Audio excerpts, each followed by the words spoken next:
పంచకళ్యాణి. ఒక రాజు వద్ద వీరదాసు అనేవాడు కొలువు ఉండేవాడు. అతను తన రాజును భక్తి విశ్వాసాలతో సేవించి బాగుపడ్డాడు. రాజు అతని పట్ల చాలా అభిమానంగా కూడా ఉండేవాడు. దురదృష్టవశాన ఒకసారి వీరదాసు కొడుకులు ముగ్గురికి రాజు కొడుకులతో కొట్లాట సంభవించింది. ఆ కొట్లాటలో రాజు కొడుకు ఒకడు చనిపోవటం కూడా తటస్థించింది. ఈ సంగతి తెలియగానే రాజు వీరదాసును పిలిపించి కఠినంగా మందలించి, నీ కొడుకులు నా కొడుకులతో జగడానికి ఏమని దిగారు? నా కొడుకు చనిపోయినందుకు నీ కొడుకులను ఈ క్షణం ఉరితీయించగలను, కానీ అందువల్ల పోయిన నా కొడుకు తిరిగి రాడు. అయినా వాళ్లకు శిక్ష తప్పదు. నీకొక పని చెప్పబోతున్నాను. అది చాలా అపాయకరమైన పని. కానీ నువ్వా పని చెయ్యకపోతే నీ కొడుకుల ప్రాణాలు దక్కవు అని అన్నాడు. నా కొడుకుల ప్రాణాల కన్నా నాకు తమ ఆజ్ఞ నెరవేర్చటమే ప్రధానం. నేను చెయ్యవలసిన పనేమిటో సెలవియ్యండి అని వీరదాస్ అన్నాడు. శ్యామలానగరం రాజు దగ్గర ఒక ప్రసిద్ధమైన పంచకళ్యాణి గుర్రమున్నది. నువ్వు నీ కొడుకులు వెళ్ళి ఆ గుర్రాన్ని పట్టుకురావాలి. ప్రయాణానికి గుర్రాలిస్తాను. పని ఎలా చేసుకొస్తావో అది నీ ప్రయోజకత్వం మీదనే ఆధారపడి ఉంటుంది. నువ్వు అప్రయోజకుడివి కావు. నా పట్ల నీకు అపారమైన విశ్వాసం కూడా ఉన్నది. అందుచేత నిన్ను నేను శత్రువుగా చూడటం లేదు అని రాజు అన్నాడు. చిత్తం, రేపుదయమే శ్యామలా దేశానికి బయలుదేరి వెళ్తాను అని వీరదాస్ అన్నాడు. రాజు తనకు చెప్పిన పని అసాధ్యమైనదని అతనికి తెలుసు. శ్యామల రాజు ఆ గుర్రాన్ని తన ప్రాణం కన్నా ఎక్కువగా చూసుకుంటాడు. దాన్ని ఆయన ఏ వెలకు అమ్మడు. దాన్ని దొంగలించటం మానవ మాతృలకు సాధ్యం కాదు. అలాంటి ప్రయత్నం చేసిన వారిని ఆ రాజు నిర్దయగా చంపేస్తాడు. కానీ తన కొడుకుల ప్రాణాలు దక్కాలంటే వీరదాసు ఏదో ఒక విధంగా ఆ పంచకళ్యాణిని తీసుకురాక తప్పదు. మర్నాడు ఉదయానికి రాజుగారు వీరదాసుకు బంగారు నాణాలు నింపిన సంచి 4 గుర్రాలు పంపాడు. వీరదాసు అతని కొడుకులు ఆ గుర్రాల మీద శ్యామల నగరానికి బయలుదేరారు. శ్యామల నగరం సముద్ర తీరాన ఉన్నది. అక్కడికి దూర ప్రయాణమే గాక ఆ ప్రయాణం చాలా కష్టమైనది కూడా. వీరదాసు తన కొడుకులతో శ్యామల నగరం శివార్లలో ఉన్న దేవుడి మాన్యం చేరేసరికే చీకటి పడిపోయింది. గుడి చుట్టూ అనేక వేల ఎకరాల దేవుడి మాన్యం. గుడికి సమీపంలోనే ధర్మకర్త గారి దేవుడి ఉన్నది. దాన్ని ఆనుకొనే ధాన్యాగారము, ఇతర కట్టడాలు ఉన్నాయి. వాటికి ఒక పక్కగా గడ్డిమేట్లు, ఊక బస్తాలు, చిట్టు బస్తాలు కొండల్లాగా కనపడుతున్నాయి.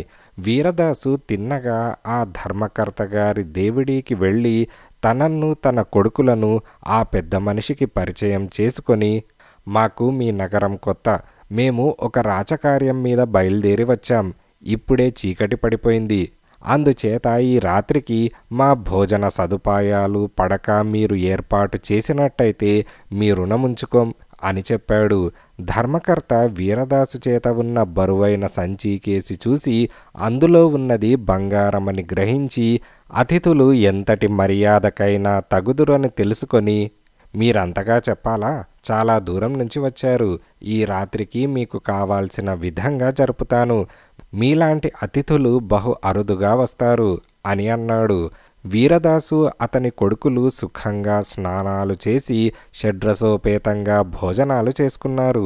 కొడుకులను వెళ్ళి పడుకోమని పంపేసి వీరదాసు ధర్మకర్తతో రహస్యంగా తాము వచ్చిన పని, దానికి ముందు నడిచిన కథ దాచకుండా చెప్పేసి సలహా అడిగాడు.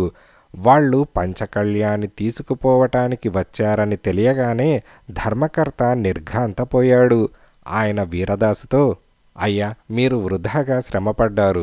మీరు తలపెట్టిన కార్యం జరిగేది కాదు. తెల్లవారుతూనే మీరు తిరిగి వెళ్ళవచ్చు.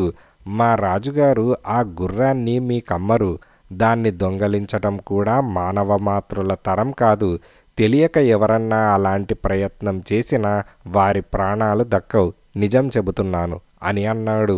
వీరదాసు దీర్ఘంగా నిట్టూర్చి, ప్రాణాపాయం గురించి ఆలోచించే స్థితిలో లేము. పంచకళ్యాణిని తీసుకుపోకపోతే అక్కడ మా రాజుగారు చంపేస్తారు.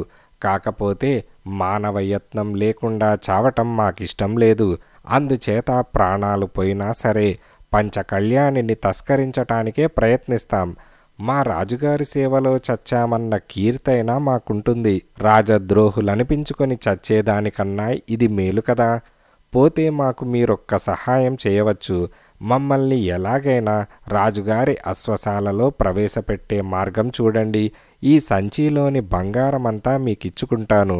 అశ్వశాలలో ప్రవేశించాక మా పాట్లు మేం పడతాం అని వీరదాస్ అన్నాడు. ధర్మకర్త చాలాసేపు ఆలోచించి, ఈ రాత్రికే మిమ్మల్ని రాజుగారి అశ్వశాలలో ప్రవేశపెట్టగలను. రాజుగారి గుర్రాల కోసం నా మనుషులు చిట్టు పొట్టు బస్తాలలోకి ఎక్కిస్తున్నారు.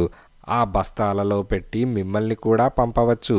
కానీ మీరు ఆ అశ్వశాల నుంచి ప్రాణాలతో బయటపడరు. మీ చావుకు నేను కారకుణ్ణి అవుతానే అని విచారిస్తున్నాను అని ధర్మకర్త అన్నాడు. బాబుగారు, మమ్మల్ని ఆత్మహత్య చేసుకుంటున్న వాళ్ల కింద జమ కట్టండి. మమ్మల్ని పొట్టు బస్తాలలో పంపారంటే మీకు పాపం రాదు సరికదా, పుణ్యం వస్తుంది. మా మాట తీసేయకండి అని వీరదాసు ప్రాధేయపడ్డాడు. ధర్మకర్త ఆ నలుగురిని తనే స్వయంగా గోతాలలో పెట్టి వాటిని చిట్టుతో నింపి మూతలు కట్టి తన నౌకర్లను పిలిచి వాటిని కూడా బళ్ల మీదకెత్తించాడు. ఆయన వీరదాసుతో బంగారమున్న సంచిని తన వద్దనే రహస్యంగా ఉంచుతానని, వీరదాసు తిరిగి వచ్చేటప్పుడు తప్పక తీసుకుపోవాలని అన్నాడు. దాణా బస్తాలు శ్యామల నగరంలోని అశ్వశాలలోకి చేరేసరికి అర్ధరాత్రైంది. అశ్వశాల వాళ్ళు బస్తాలన్నిటినీ ఒక పక్కగా వేసి వెంటనే నిద్రపోయారు.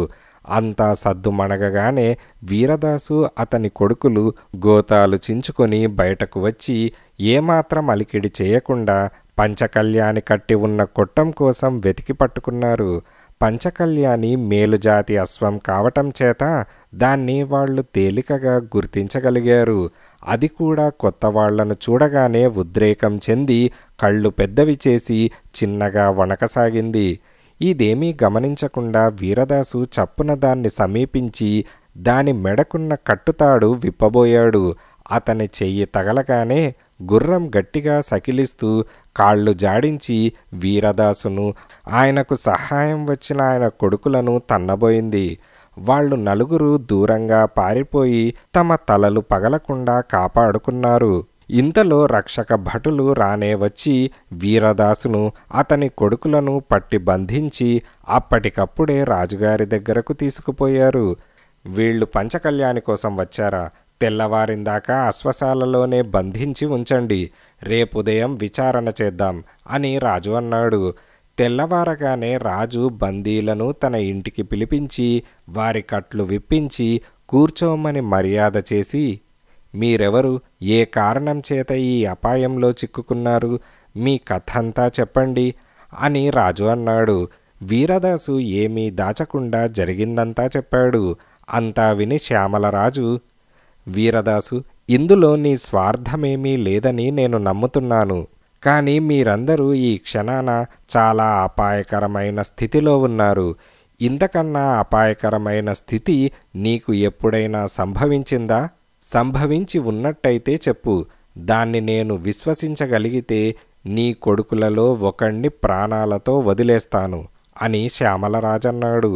వీరదాసు తన గత జీవితం జ్ఞాపకం తెచ్చుకొని, సంభవించింది మహారాజా అని అన్నాడు. అదేమిటో చెప్పు అని రాజు అన్నాడు. ఇది నా బాల్యంలో జరిగింది. మా తండ్రికి విస్తారంగా భూములుండేవి. పెద్ద ఆవుల మంద ఉండేది. ఒకనాడు దూరాన పొలాలలో ఒక ఆవు ఈనింది.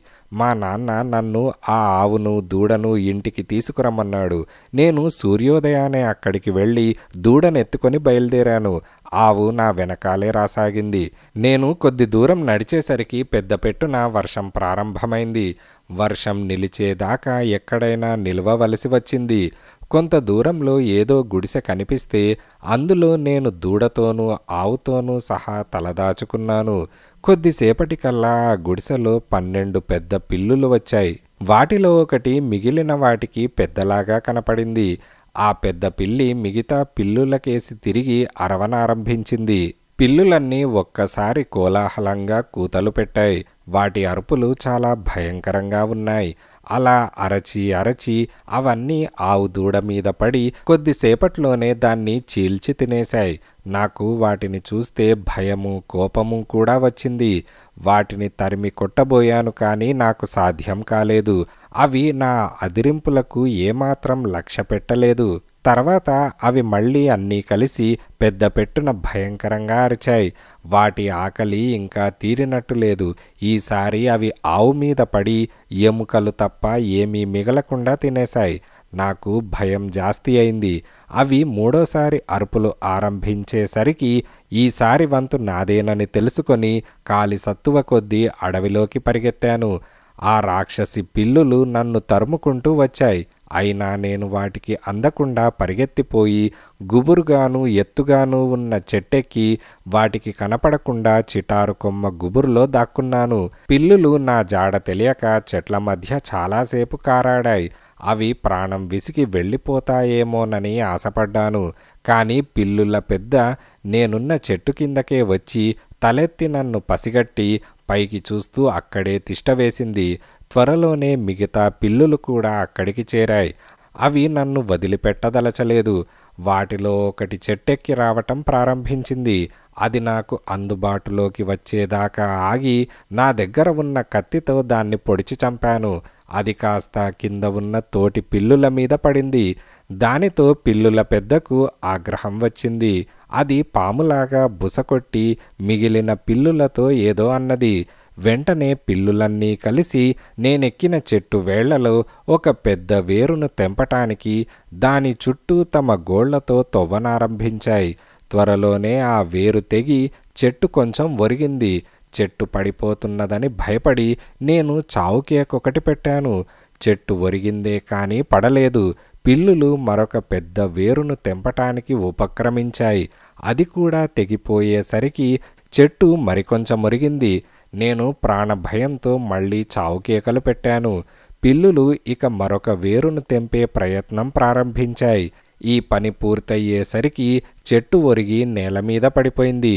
నేను మాత్రం ప్రాణభయంతో చెట్టు కొమ్మను గట్టిగా కరుచుకొని పిల్లులకు ఆహారం కావటానికి సిద్ధపడ్డాను. అయితే నేను పెట్టిన కేకలు వృధా పోలేదు. దూరాన చుట్టుపక్కల పొలాలలో పనులు చేసుకుంటున్న వాళ్ళు నా కేకలు విని పలుగులు పారలు కర్రలు తీసుకొని 4 వైపుల నుంచి పరిగెత్తుకుంటూ వచ్చారు. వాళ్లను చూసి పిల్లులు పారిపోబోయాయి. కానీ రైతులు వాటిని చుట్టుముట్టి ఒక్కదాన్ని కూడా మిగల్చకుండా అన్నిటినీ చంపేశారు. వీరదాసు ఈ సంఘటన చెప్పి, మహారాజా, మీరు మమ్మల్ని నేరస్తులుగా విచారించి ఉరితీసిన దానికన్నా ఆ రాక్షస పిల్లులు పీక్కు తినటం మరింత ఘోరం కాదా అని అన్నాడు. నిజమే, నీ కథ బాగానే ఉన్నది. ఇలాంటిదే నీ జీవితంలో జరిగిన మరొక దారుణ సంఘటన చెబితే నీ కొడుకును మరొకణ్ణి క్షమిస్తాను అని రాజు అన్నాడు. వీరదాసు కొంచెం ఆలోచించి, అలాంటి సంఘటన మరొకటి ఉన్నది మహారాజా అని అన్నాడు. ఉంటే చెప్పు అని శ్యామలరాజు అన్నాడు.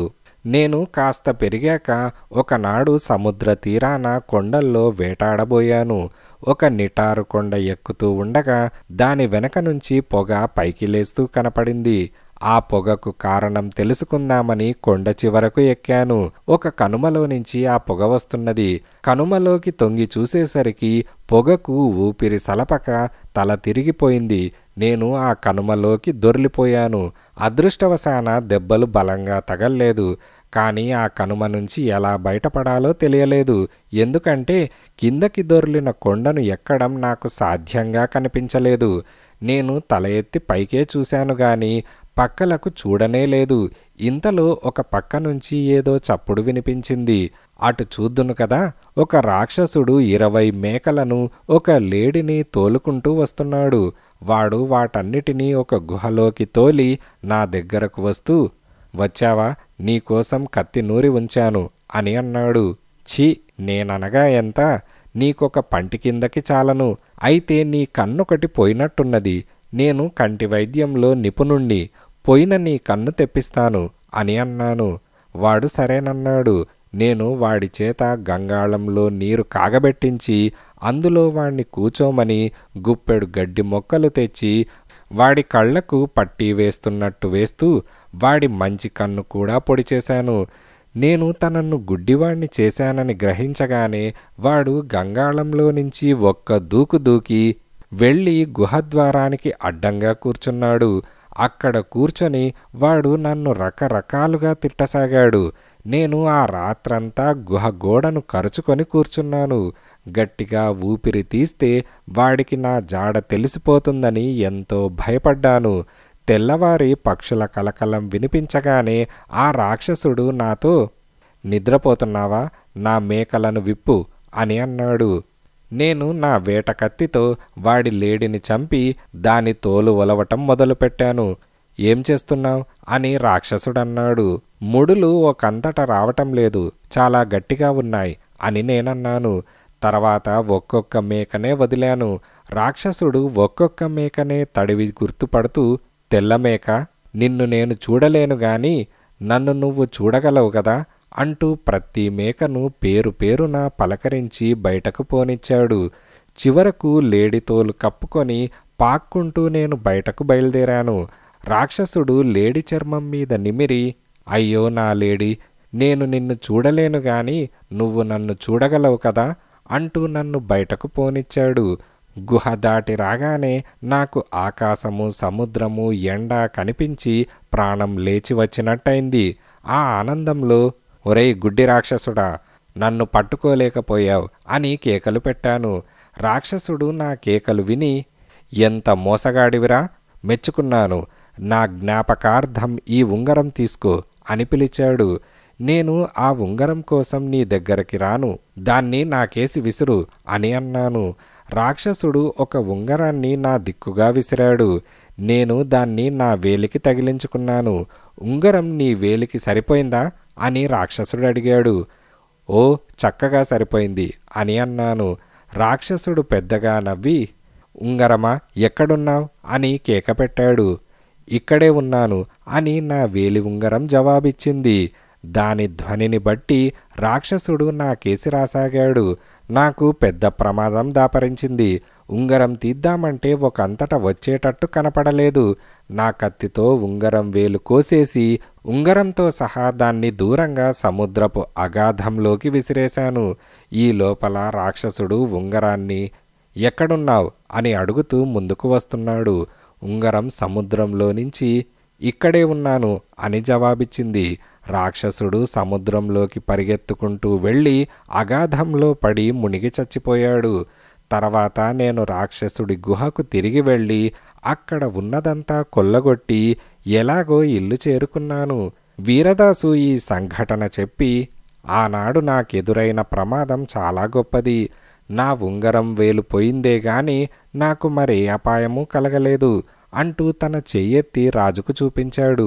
ఆ చేతికి ఉంగరం వేలు లేదు. శ్యామలరాజు అతని కథ విని, నీ కథ అద్భుతంగా ఉన్నది, అది నిజమని నాకు నమ్మకం కుదిరింది. నీ కథలతో 2 కొడుకులను కాపాడుకున్నావు.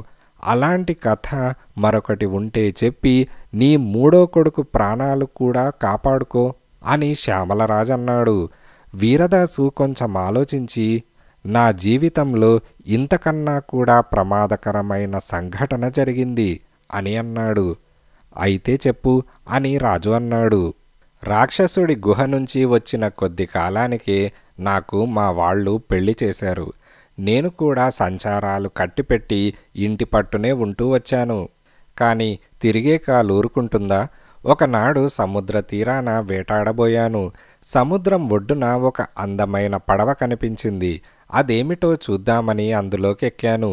దాని లోపల ఎంతో విలువగల వస్తువులు, అందమైన వస్తువులు అనేకంగా ఉన్నాయి. నేను వాటిని చూసి ఆనందపడే సమయంలో పడవ దానికదే కదిలి సముద్రం మీదకు ప్రయాణమైంది. నేనీ సంగతి గమనించేసరికి పడవ సముద్రం మీద అమిత వేగంగా పోతున్నది. కానీ నేనేమీ కంగారు పడలేదు. అది అలా వెళ్ళి వెళ్ళి ఒక దీవిని చేరుకొని దాని ఒడ్డున ఒరుసుకొని ఆగిపోయింది. ఆ దీవినెన్నడూ చూడలేదు. అక్కడ ఏమున్నదో చూద్దామని పడవలో నుంచి ఒడ్డుకు దిగాను. వెంటనే ఆ పడవ గిరుక్కున తిరిగి వచ్చిన దారినే వెళ్ళిపోయింది. నేనా దీవి మీద చిక్కుపడిపోయాను. దీవి మీద ఎక్కడా నరసంచారం ఉన్నట్టు లేదు. కనుచూపు మేరలో ఒక్క ఇల్లు కూడా లేదు. నేను సముద్ర తీరం నుంచి ఒక గుట్ట ఎక్కేసరికి ఆ ఎత్తున పీఠభూమి కనపడింది. నేనక్కడికి చేరుతూనే స్తంభించిపోయాను. ఎందుకంటే చెట్ల మధ్య ఖాళీ స్థలంలో ఒక స్త్రీ ఒక పసిపిల్లవాడి కంఠానికి కత్తిమొన ఆనించి పొడవబోతున్నది. ఆ పిల్లాడు కేరింతలు కొడుతూ తళతళలాడే ఆ కత్తిని తన చిన్న చేతులతో పట్టుకోవాలని ప్రయత్నిస్తున్నాడు. అది చూసి ఆ స్త్రీ కత్తి అవతల విసిరేసి గుండె పగిలేటట్టు ఏడుస్తూ నా వల్ల కాదు, నా వల్ల కాదు అని అన్నది. నేనామె దీనస్థితి గ్రహించి దగ్గరకు వెళ్ళి ఇక్కడేం చేస్తున్నావు అని అడిగాను.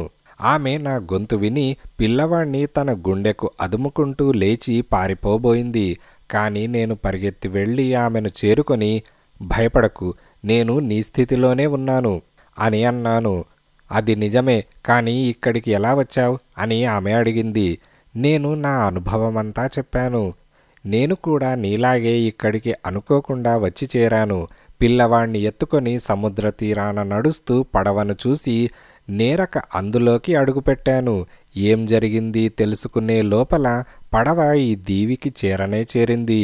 దీవిలోకి అడుగుపెట్టడం ప్రమాదమని నేను కలలో కూడా అనుకోలేదు. నేను దిగిన మరుక్షణం పడవ వెళ్ళిపోయింది. ఇక్కడ చిక్కుపడిపోయాను. నువ్వైనా ఇక్కడికి వచ్చి తప్పించుకుపోలేవు అని ఆమె అన్నది. ఆమె వెనకగా నేను రాళ్లతో కట్టిన ఒక వంటింట్లోకి నడిచాను. అందులో ఒక పక్కగా పెద్ద గంగాళం ఉన్నది. దాని కింద కొద్దిపాటి మంట ఉన్నది. నీ కొడుకును ఎందుకు చంపబోయావు అని అడిగాను.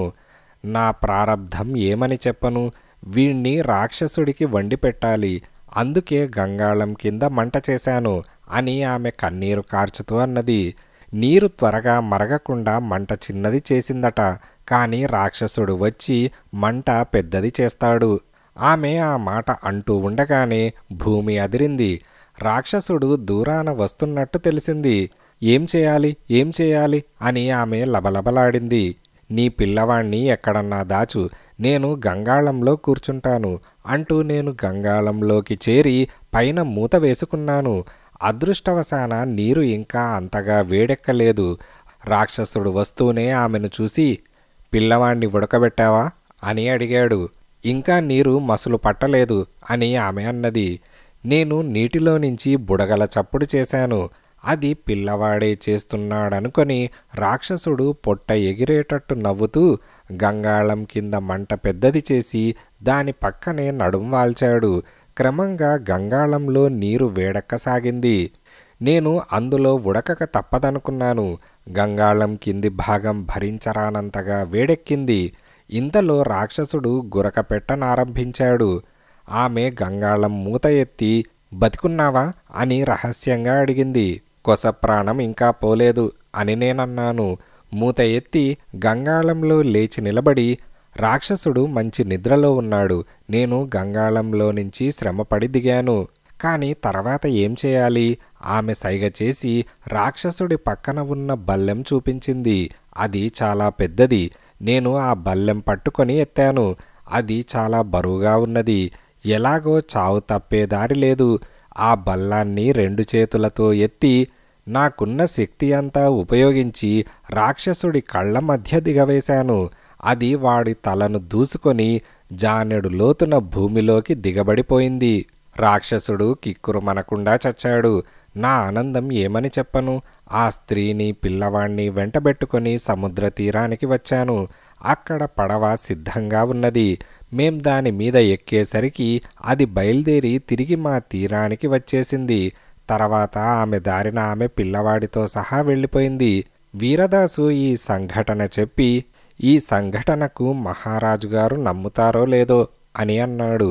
అదే క్షణంలో రాజుగారి వెనక నుంచి ఒక వయస్సు మళ్ళిన స్త్రీ ముందుకు వచ్చి, ఆనాడు నన్ను ఆ రాక్షసుడి నుంచి కాపాడిన వాడివి నువ్వేనా నాయనా అని ఆశ్చర్యంతో అన్నది. వీరదాసు ఆమెను కొంచెంగా గుర్తుపడుతూ అవునమ్మా నేనే అని అన్నాడు. ఈ రాజే ఆనాడు నువ్వు రక్షించిన కుర్రవాడు. నీకు మేమిద్దరము ఎంతగా రుణపడి ఉన్నామో అని ఆమె అన్నది. ఇన్నేళ్ల తర్వాత వాళ్ళు మళ్ళీ తిరిగి కలుసుకోవటం ఎంతో ఆనందం కలిగించింది. వీరదాసు, నువ్వు నిజంగా గొప్ప ధీరుడివి. నీకు కలిగిన ప్రమాదాలు సామాన్యమైనవి కావు. నా పంచకళ్యాణి గుర్రం నీదే. దానితో పాటు నా ఖజానాలో ఉన్న అమూల్యమైన రత్నాలన్నీ నీకు బహుమానంగా ఇస్తాను అని శ్యామలనగర రాజన్నాడు. ఆ రాత్రి వీరదాసు గౌరవార్థం పెద్ద విందు జరిగింది. మర్నాడతను రాజుకు రాజమాతకు వీడ్కోలు చెప్పి తన కొడుకులతోనూ పంచకళ్యాణి గుర్రంతోనూ శ్యామలనగర రాజు ఇచ్చిన కానుకలతోనూ బయలుదేరి తన నగరానికి తిరిగి వచ్చాడు. పంచకళ్యాణి లభించాక అతని ప్రభువు అతని కొడుకులను క్షమించి సుఖంగా జీవించనిచ్చాడు.